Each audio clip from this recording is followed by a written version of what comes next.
Mahindra KUV 100 Next and Thumbs Up Charged co-presents Battle Ops, co-powered by Swiggy, Suzuki Intruder, Gillette Mark III, Parle-G and Crabtree.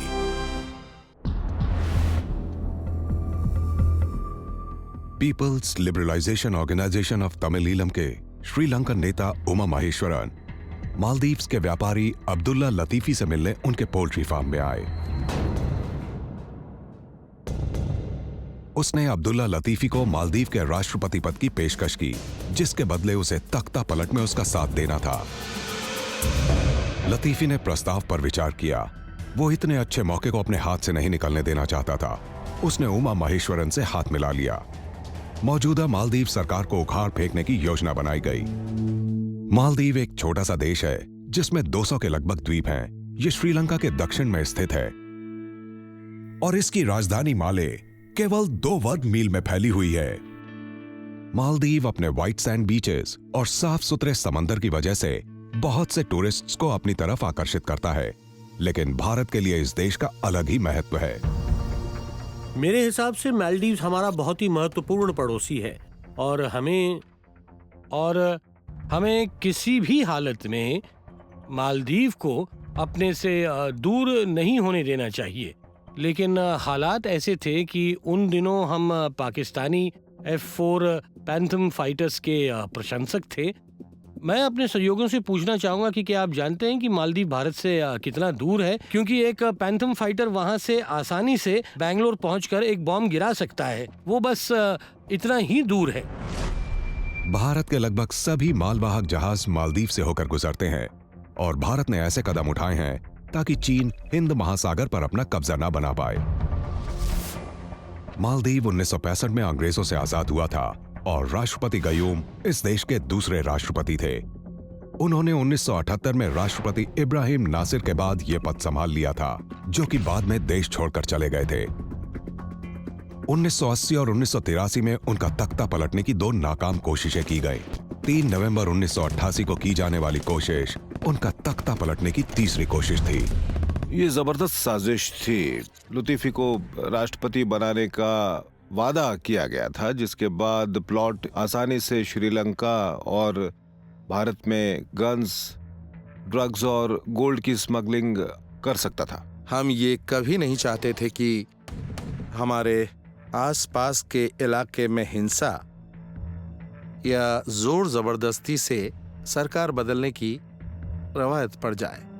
3 नवंबर 1988 से 2 दिन पहले सुबह 8:30 बजे अब्दुल्ला लतीफी के नेतृत्व में 80 लोगों के एक समूह ने 2 फिशिंग ट्रॉलर्स का अपहरण कर लिया। जब वो माले पहुंचे, एक ट्रॉलर ने प्रेसिडेंशियल जेटी में लंगर डाला और दूसरे ट्रॉलर ने कमर्शियल हार्बर में। 2 तरह के लोग इस काम के लिए इकट्ठा हुए थे। एक तो वो जो राष्ट्रपति जी से नाराज थे और उन्हें हटाना चाहते थे, और कुछ पूरे सिस्टम को ही बदलना चाहते थे। दोनों साथ मिलकर काम कर रहे थे। ट्रॉलर्स से निकलकर एक ग्रुप रेडियो और दूरसंचार केंद्र की तरफ बढ़ा। वो बाहर से बंद कर दिया गया था क्योंकि उस दिन छुट्टी थी, लेकिन मालदीव के प्रसिद्ध एक्टर और प्रोड्यूसर यूसुफ राफियू कई घंटों से अंदर थे। वो लाइफ इज लाइक दैट नाम के टेलीप्ले के लिए रिकॉर्डिंग कर रहे थे। ये उनकी तीसरी शिफ्ट थी, जिसे सुबह तक बढ़ा दिया गया था। राफियू ने गोलाबारी की आवाज सुनी और खिड़की से झांक कर देखा। बाहर बड़ी संख्या में विद्रोही खड़े थे जो हवा में गोलीबारी कर रहे थे और गेट के आसपास विस्फोटक लगा रहे थे। विस्फोट के बाद भी गेट सही सलामत रहा। कोई भी विस्फोटक गेट को नहीं तोड़ पाया। दूरसंचार केंद्र को कोई नुकसान नहीं पहुंचा। विद्रोहियों का दूसरा ग्रुप रिपब्लिक स्क्वायर पर इकट्ठा हुआ। वो थीमुगी के प्रेसिडेंशियल पैलेस पर कब्जा करने की तैयारी में जुट गए। उन्हें यह पता नहीं था कि राष्ट्रपति ने अपना भारत दौरा अचानक रद्द कर दिया था। अंतिम क्षण में राष्ट्रपति गयूम ने भारत के दौरे को रद्द कर दिया था। उन्हें शायद एहसास हो गया था कि कुछ गलत होने वाला है। उन्होंने राजीव गांधी को फोन करके दौरे को स्थगित करवाया था। मालदीव में सुबह सुबह मस्जिदों से आने वाली अजान की आवाज से लोगों की नींद खुलती है, लेकिन 3 नवंबर 1988 को लोगों की नींद गोलियों की आवाज से खुली। दुनिया की सबसे पसंदीदा टूरिस्ट प्लेस बनने जा रही जगह पर सुबह सुबह गोलियां चलने की क्या वजह हो सकती है? क्या राष्ट्रपति गयूम का सबसे बड़ा डर सच साबित होने जा रहा है? क्या ये तख्ता पलट है? अगर हाँ, तो कौन है इसके पीछे? वहाँ कुछ विद्रोही थे जिनकी संख्या के बारे में पता नहीं था। सड़कों पर गोलाबारी चल रही थी और कुछ लोग मारे गए थे शायद। एनएसएस हेडक्वार्टर में तैनात सैनिक हुसैन आदम ने दूर से लुंगी और निकरों में कुछ लोगों को देखा तो वो समझ गया कि ये लोग यहाँ के निवासी नहीं हैं। मालदीव खतरे में था। नेशनल सिक्योरिटी सर्विस में मालदीव की एयरफोर्स, आर्मी, फायर ब्रिगेड सब लोग शामिल होते हैं। एनएसएस पर कब्जा करने का मतलब मालदीव पर कब्जा करने जैसा ही था। उस समय एनएसएस की कुल संख्या 2000 के लगभग थी। एनएसएस हेडक्वार्टर के बिल्डिंग के अंदर जितने लोग मौजूद थे उनकी संख्या 150 से 200 थी। मैं आपको बताना चाहता हूं कि वो अच्छी तरह से ट्रेन नहीं थे। उन्होंने ऐसे ऑपरेशन का सामना कभी नहीं किया था। नेशनल सिक्योरिटी सेंटर में तैनात हुसैन आदम देश की आजादी को बचाने के लिए विद्रोहियों के सामने सीना तान के खड़ा था। वो मालदीव का पहला नागरिक था जिसने देशवासियों को गोलाबारी से आगाह किया।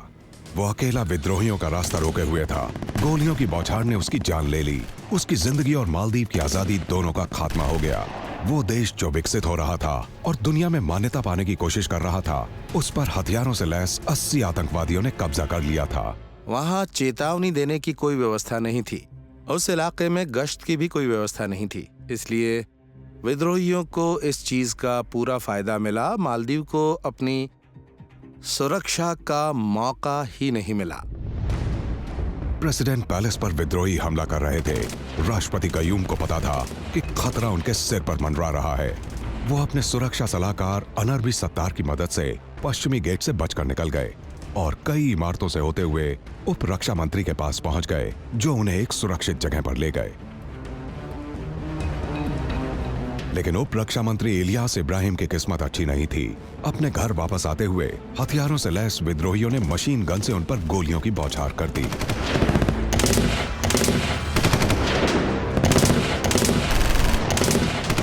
इसी तरह इलियास इब्राहिम अपने घर सुरक्षित पहुंच गए, लेकिन वो घायल हो गए थे और खून बह रहा था। उन्हें मदद की जरूरत थी, लेकिन वो कहां से मिलती, क्योंकि पूरे माले शहर पर विद्रोहियों ने कब्जा कर रखा था। कोई नहीं जानता था कि उनके पास कैसे हथियार हैं। दिन गुजरने के साथ साथ खबरें आने लगी। कोई कहता कि 800 से 900 विद्रोही हैं, उनके पास छोटे हथियार हैं, हथगोले, कुछ के पास मोर्टर्स थे। कुछ लोगों का कहना था कि उनके पास सैम्स हैं, surface to air missiles. Maldives के विदेश सचिव इब्राहिम जाकी कई देशों को फोन कॉल्स कर रहे थे, जिनमें Britain, America, Singapore, Pakistan, Sri Lanka और भारत शामिल थे। पाकिस्तान और श्रीलंका ने अपनी केपेबल ना होने की बात कहते हुए इनकार कर दिया। सिंगापुर ने भी ऐसा ही किया। ब्रिटेन ने कहा कि भारत से मदद मांगो क्योंकि ये इलाका उसकी हद में है। अमेरिका ने कहा कि अमेरिकन आइलैंड डियागो गार्सिया लगभग 1000 किलोमीटर दूर है और सेना को मालदीव में पहुंचने में 1-2 दिन लग सकते हैं। बचाव दल को माले शहर में पहुंचने के लिए कुछ ज्यादा समय भी लग सकता है। तभी भारत का जवाब आया। वक्त बहुत कीमती था। प्रधानमंत्री राजीव गांधी उस दिन कोलकाता से वापस आ रहे थे। उन्होंने साउथ ब्लॉक में तत्काल एक बैठक बुलाई। मालदीव के लोगों ने मुश्किल के समय में भारत को याद किया था और भारत की शानदार सेना मदद के लिए बिना वक्त गवाए अपने काम में पूरी तरह से जुट गई थी। 398 इंसान पहली बार ऐसा काम करने जा रहे थे जिसके बारे में उन्हें कोई जानकारी नहीं थी। मैंने अपने बहुत सारे लोगों के साथ कोई बात नहीं की थी। मैंने उनसे बात की और उन्हें एक बार फिर से बताया कि क्या किया जाना चाहिए, और उसके बाद मैंने उन्हें बैनर्जी द्वारा दी गई कॉफी टेबल बुक दी। कॉफी टेबल बुक में राष्ट्रपति की तस्वीर थी, इसलिए उस किताब को जहाज में मौजूद पूरी प्लाटून में घुमाया गया और हमें ये बताया गया कि ये वो आदमी है जिसे हमें ढूंढना है। ऑपरेशन कैक्टस आधिकारिक तौर पर शुरू हो चुका था। कॉरल्स पानी के नीचे थे, लेकिन वो बहुत ही तेज और नुकीले थे, बिल्कुल कैक्टाई की तरह सख्त। तो ये बिल्कुल कैक्टस और कोरल्स आपस में जैसे जुड़े हुए थे। इस बात पर शायद किसी ने सुझाव दिया कि इस ऑपरेशन का नाम कैक्टस होना चाहिए। लूटमार शुरू हो गई थी। सबसे पहले बैंकों को लूटा गया। लोग डरे हुए थे, वो शिकार नहीं बनना चाहते थे। मालदीव में हर जगह बहुत से सवाल पूछे जा रहे थे जो अनिश्चितता के माहौल में दब के रह गए थे। भारतीय पैराट्रूपर्स और वायुसेना मालदीव में थे। राष्ट्रपति की सुरक्षा को लेकर सभी बहुत ज्यादा चिंतित थे। लेकिन वो हैं कहां? क्या कोई और भी होलहुले एयरफील्ड पर लैंड करने वाला है? ब्रिगेडियर बलसारा और कर्नल जोशी की अगुवाई में 398 पैराट्रूपर्स एयरफील्ड पर उतर गए।